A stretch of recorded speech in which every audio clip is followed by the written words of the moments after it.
di ba? May, Kahit kami na mag-asawa ko, naman kami mag-asawa eh. nasa exitan ako Nakapunta noon. eh. So yun yung nagpapasaya talaga sa akin. At True. malamang inaabangan talaga yan. No? Kahit ako nag-aabang ako sa susunod. So kung if ever ba nasusundan ito, you think ganun ulit yung tema Part 2 ba? Or iba naman? film? Well, ang plano po kasi is iba na. Iba naman. Happy na si Clark and si Leia eh. Totoo. Masaya na Correct. sila. Sayang merong aabang ang bago. Meron na nga ba ang bago? So yun pa, exciting naman Oo, kasi. feeling ko ibang naman basta characters James Reid and Nadine Lustres ko naman aabangan naman talaga Oo yan kahit na sino, di ba, ng lahat. Siyempre nakakakilig pa rin. naman. Definitely. Ito may tingin ni James Oo, talaga kay diba? Nadine, no? Nakakakilig pa rin, Oo. tapos tumingin siya.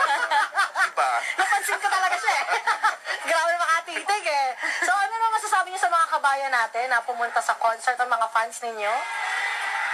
Well, unang-una po sa lahat, gusto po namin magpasalamat sa inyo kasi yun nga po, syempre pila, hindi naman madaling mag-antay, Correct. kakainit din. Yung mga bumili po ng tickets. Tapos meron pa po kaming, may mga JDs pa po na nagbenta rin ng tickets. Yes, ganun. thank you So, to all the fan groups that really helped spread the word and Opo. help sell the tickets and get it out to people who didn't know how. So thank you for the support and really pushing the concert. At syempre after nyo itong concert ninyo dito sa Middle East, papunta naman kayo ng London and Milan. So let's invite them. Ayan, para po sa mga kababayan namin dyan sa London and Milan, magkita-kita po tayo.